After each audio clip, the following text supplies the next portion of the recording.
Ambassador Kim Dae walked through the long corridor toward the Galactic Council chamber.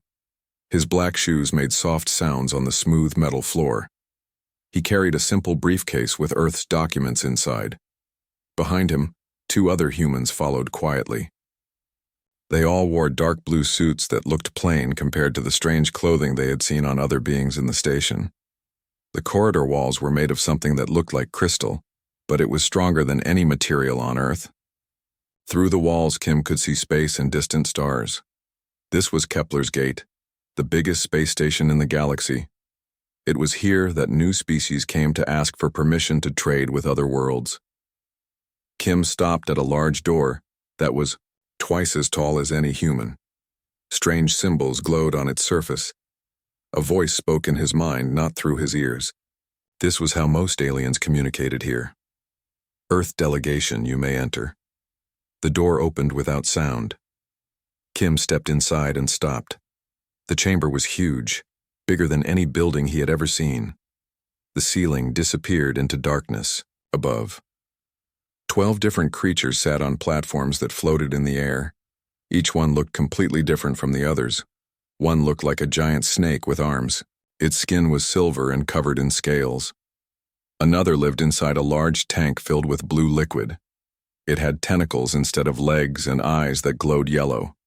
A third creature looked like it was made of living rock, with crystals growing from its body. These were the rulers of the galaxy. They called themselves the Hegemony. In the center of the room was a small table and chair.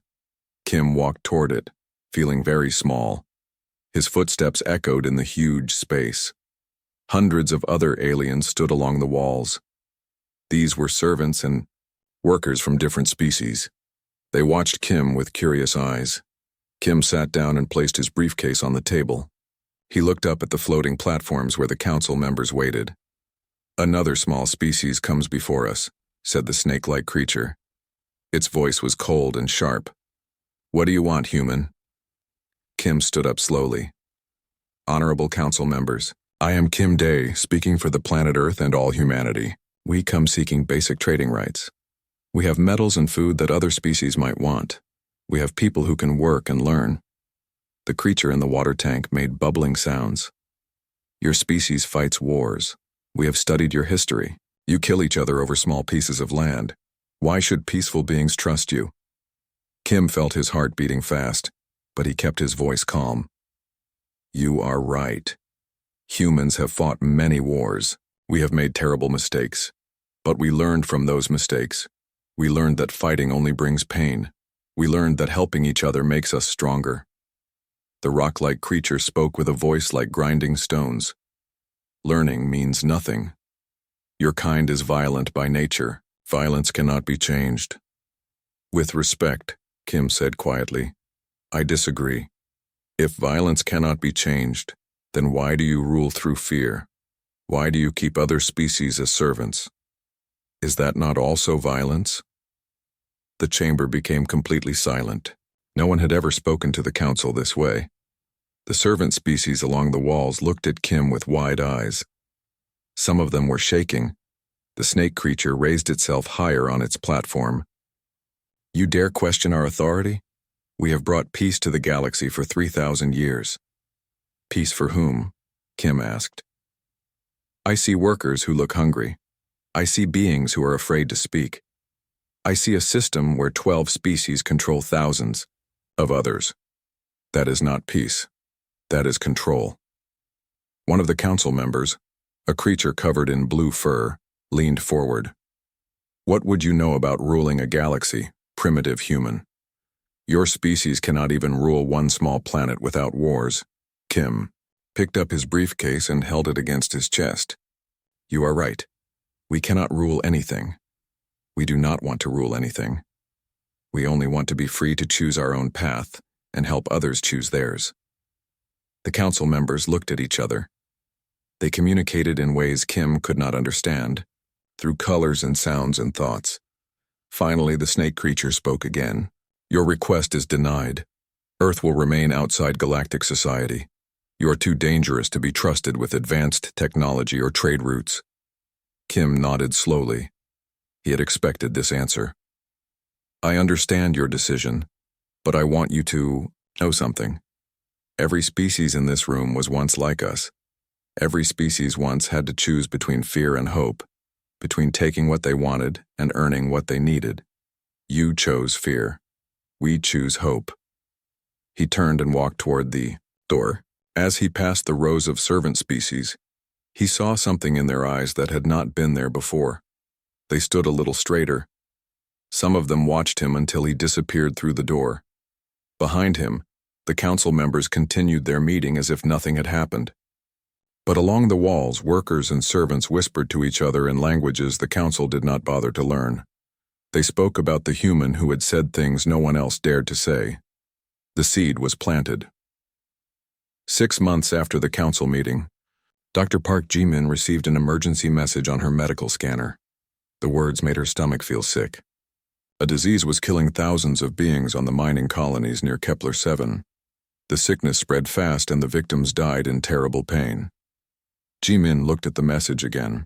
The hegemony had put the colonies under quarantine. No ships could go in or out. No medical help was coming. The council was having meetings about costs and profits while people died. Ji-min was a doctor on Earth's medical ship Mercy. She had worked in war zones and disaster areas for 20 years. She had seen death many times, but she had never walked away from people who needed help.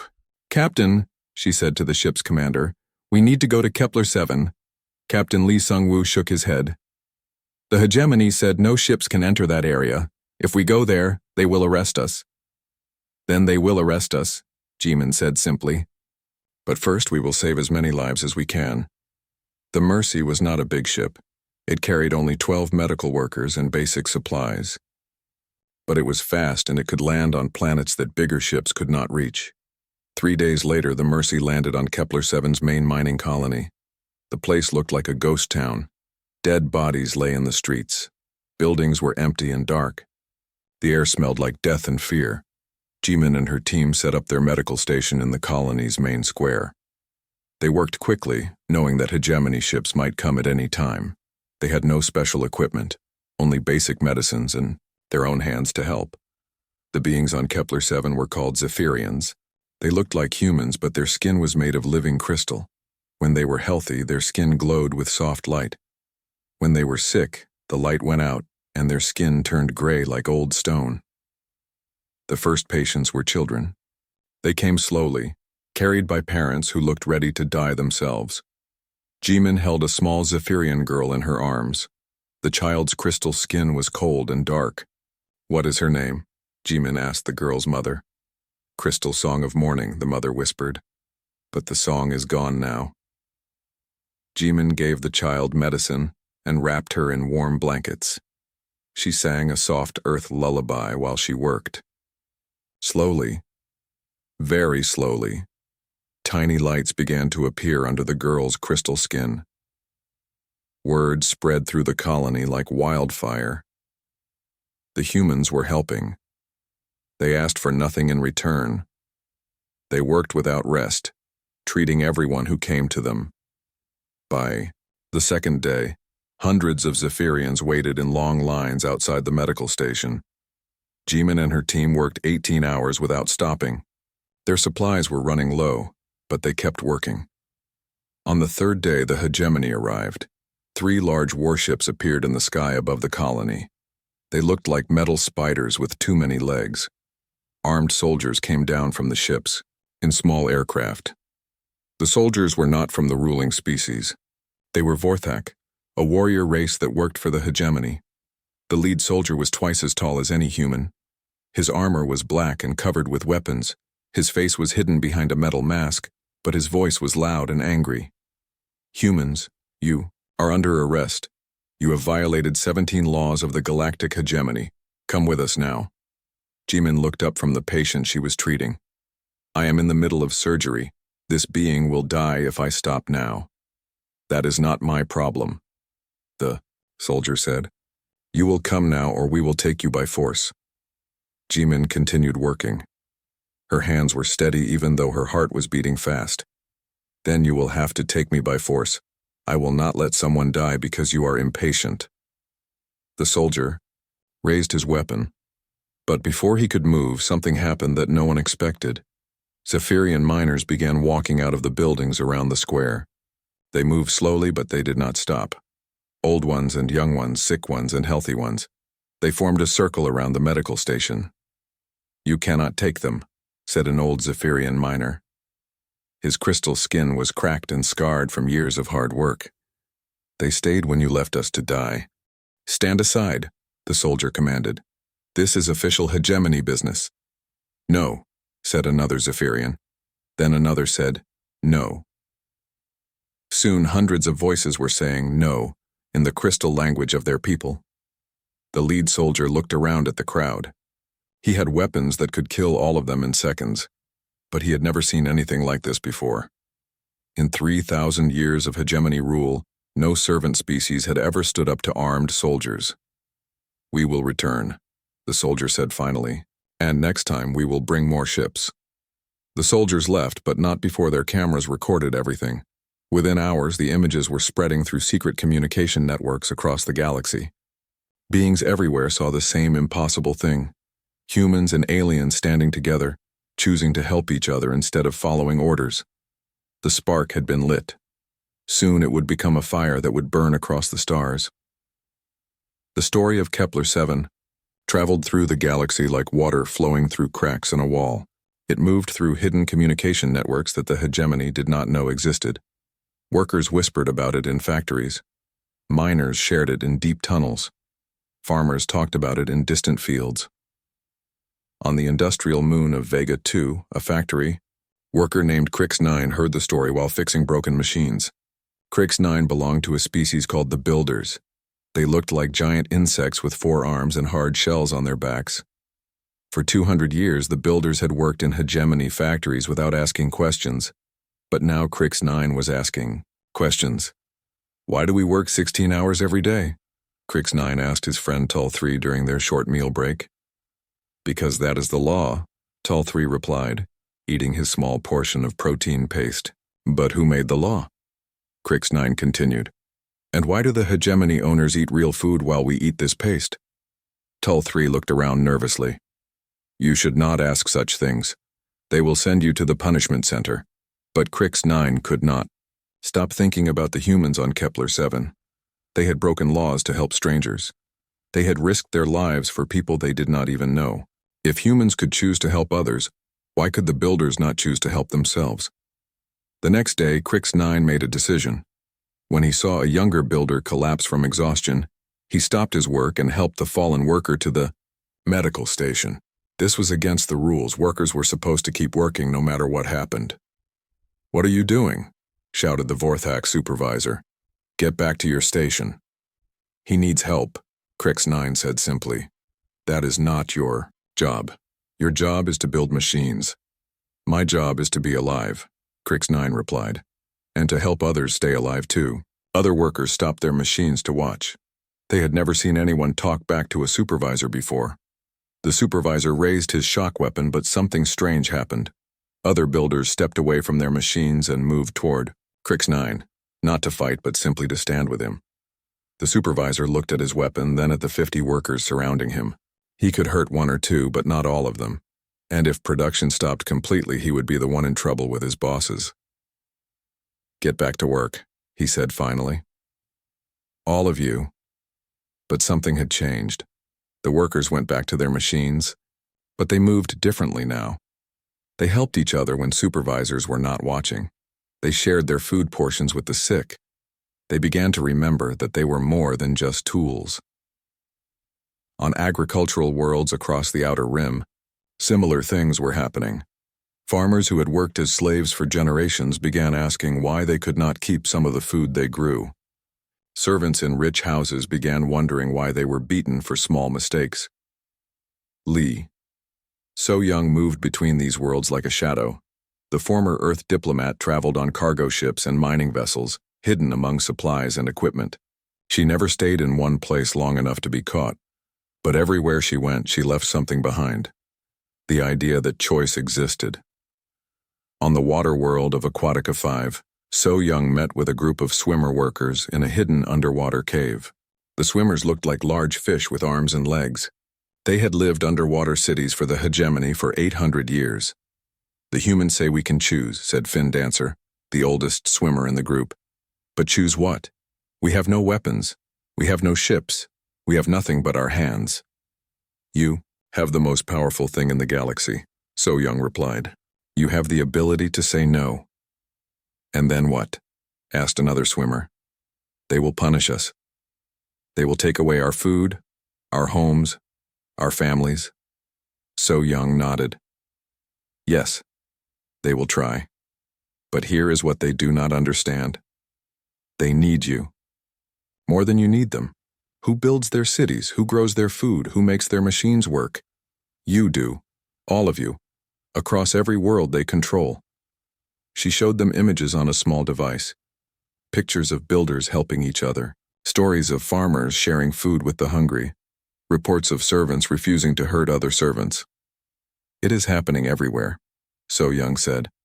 Species that have never talked to each other are making the same choice. They are choosing to help instead of hurt. They are choosing hope instead of fear. A young swimmer named Quick Current spoke up. But what if we fail? What if they are too strong? Then you fail while standing up, So Young answered. But I do not think you will fail. Do you know why? Because once enough people choose hope at the same time, it becomes stronger than any weapon. That night, the swimmers made their choice. They stopped building the hegemony's new underwater city. When supervisors demanded to know why, they gave a simple answer. We choose to build something better. Within days, construction projects across 17 star systems had slowed or stopped completely. The hegemony's perfect system was developing cracks, and through those cracks something new was growing. The fire was spreading faster than anyone could control. The Hegemony Council met in emergency session for the first time in 300 years. The 12 ruling species gathered in their floating chamber, but now their voices carried fear instead of confidence. Production is down 40% across the manufacturing sectors, reported the prime speaker, its silver scales dull with worry. The builders have stopped working overtime. They say they need rest. Rest, hissed the aquatic collective representative. We gave them purpose. We gave them meaning. What more could they want? Admiral Choi Min-ho watched the tactical displays from his command ship high above the galaxy's core worlds. He was one of the few humans now serving in official positions, hired by the hegemony before the troubles began. The screens showed red, warning lights across hundreds of star systems. Sir, his aide reported, the Vorthon mining colonies have gone completely silent. No communications for 3 days. Min-ho studied the data. Send a reconnaissance ship, but tell them to be careful. Something big is happening out there. On the mining world of Asteroid 47, something big was indeed happening. The Vorthon workers had discovered they were not alone. Messages had reached them from the builders on Vega 2, from the swimmers on Aquatica 5, from a dozen other species across the galaxy. Thek Prime, the mining supervisor, was a massive creature with rock-like skin and arms as thick as tree trunks. He had run the asteroid mines for 50 years without a single day of trouble. Now he stood before 2,000 workers who were asking impossible questions. Why do we give you all the rare metals? Asked a young Vorthon miner. Why do we get only food paste while you eat real meat? Because that is how things work, Thek Prime replied. The strong rule, the weak obey. This has always been the way. But what if we choose a different way? Asked another worker. Thek Prime laughed, a sound like grinding stone. You cannot choose. You are workers. I am supervisor. The Hegemony Council is above me. That is the order of things. The humans chose, said an old Vorthon with scars from years of mining accidents. They chose to help strangers instead of following orders. If they can choose, why cannot we? The crowd murmured agreement. Thek Prime felt something he had never experienced before. Uncertainty. He reached for his communication device to call for hegemony troops, but stopped. The nearest military base was 6 days away. These workers could kill him in minutes if they wanted to, but they were not trying to hurt him. They were just standing there, waiting. "What do you want?" he asked finally.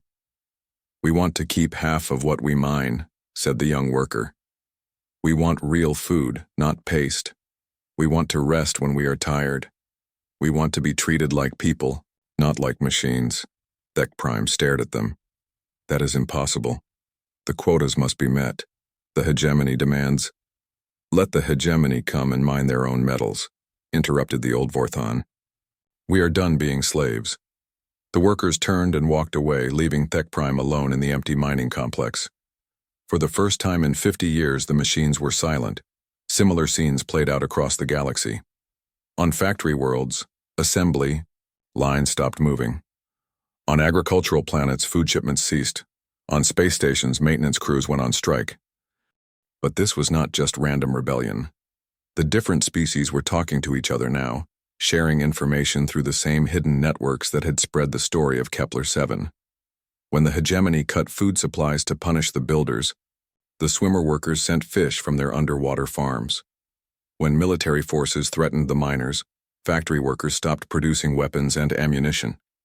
The hegemony had built their empire on a simple principle: keep the subject species separated, and they could never unite against their rulers. But the human idea of helping others had broken down those barriers. Commander Zek 9 of the Hegemony Defense Force received urgent orders to crush the rebellion on the industrial moon of Titan 3. His fleet of 12 warships carried enough firepower to destroy the entire moon. But when he arrived at Titan 3, he found something unexpected. His own crews were asking questions. "Sir," said his weapons officer, a young tentacled assembly member, "why are we attacking workers who just want better food?"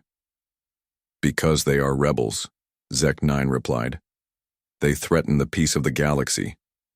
"But, sir," the officer continued, "my cousin works in those factories. She says they are not violent. They just want to be treated fairly." Zek 9 looked around his bridge. Half of his crew came from the same species that were rebelling on the surface. The other half had friends and family on worlds where similar uprisings were happening. "Prepare to fire on the main factory complex," he ordered. The weapons officer's tentacles trembled. "Sir, there are thousands of workers in that building." "Those are your orders, officer." The young creature looked at his control panel, then back at his commander. "No, sir. I will not fire on innocent people."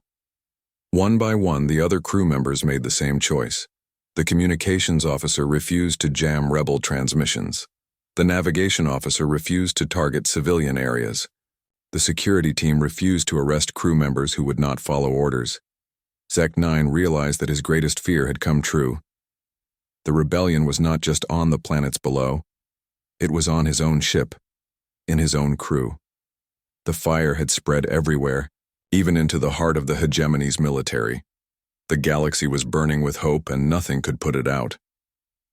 The final moment came not with explosions or great battles, but with silence. Admiral Park Hyun-soo stood on the bridge of the hegemony, flagship domination, watching tactical displays that showed rebellion on every inhabited world in the galaxy. He had been promoted quickly after other admirals refused their orders or simply disappeared. Now he commanded the largest military force in galactic history.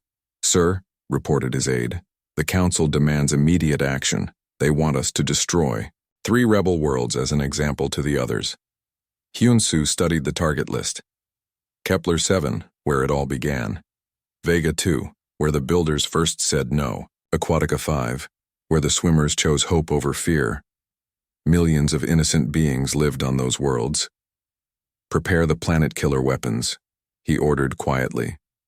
But as the fleet moved toward their targets, something unexpected happened. Ships began, dropping out of formation. First one destroyer, then a cruiser, then an entire squadron of fighters. Their crews were refusing orders. Captain Kim Yoo-jin of the destroyer Swift Justice sent a message to the flagship. "Admiral, we cannot destroy innocent people. Our own families live on some of these worlds. We choose to stand down."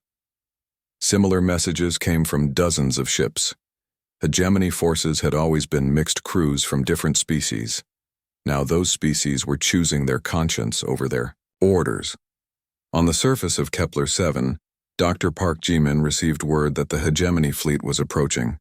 She stood in the same medical station where she had first defied their authority. Around her, Zephyrian families gathered, their crystal skin glowing with determination instead of fear. "Will you leave now?"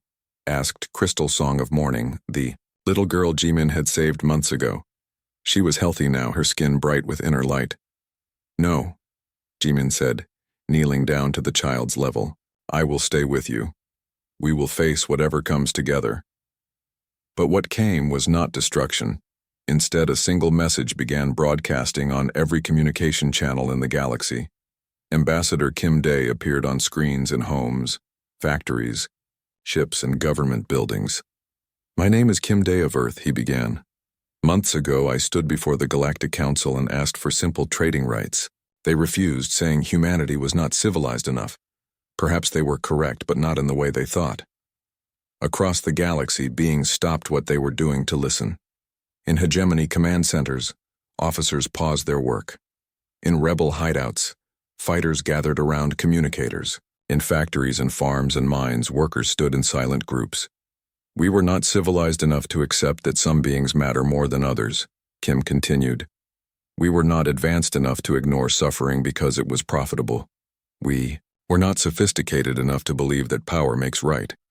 Admiral Hyun-soo watched the broadcast from his bridge. Around him, his mixed crew of humans and aliens listened with growing intensity. "Today you have a choice," Kim said. "Not between rulers and rebels, but between fear and hope. Between accepting what is and building what could be. The fire that started with one human's refusal to look away has become something larger. It has become the recognition that dignity is not given by authority, but claimed by courage."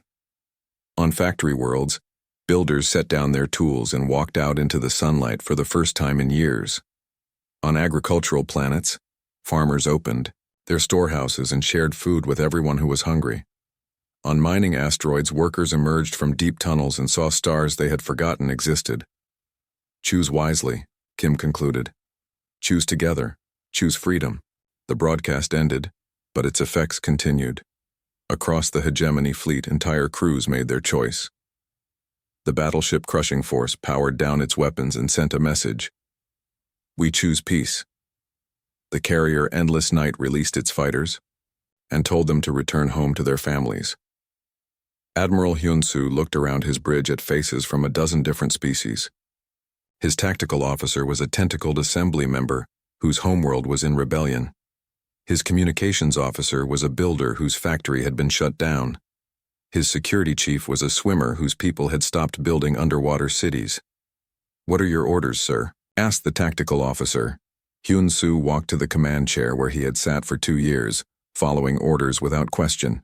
Slowly he sat down and reached for the ship's intercom. "All ships. This is Admiral Park Hyun-soo. I order all vessels to stand down immediately. Return to your home ports. The war is over." On the capital world of the hegemony, the 12 ruling species held their final council meeting. One by one, they faced the same reality. Their soldiers would not fight, their workers would not work, their servants would not serve. The vast machinery of oppression had simply stopped functioning. The prime speaker looked around the empty chamber. Even the servant species who usually lined the walls had walked away. "How did this happen?" it asked the empty air. The answer came from Kim Dae, now standing in the chamber doorway. "It happened because you forgot something important. Every empire is built on the consent of the governed. When that consent is withdrawn, empires fall. The Galactic Council dissolved that day, not through conquest or revolution, but through the simple refusal of billions of beings to participate in their own oppression."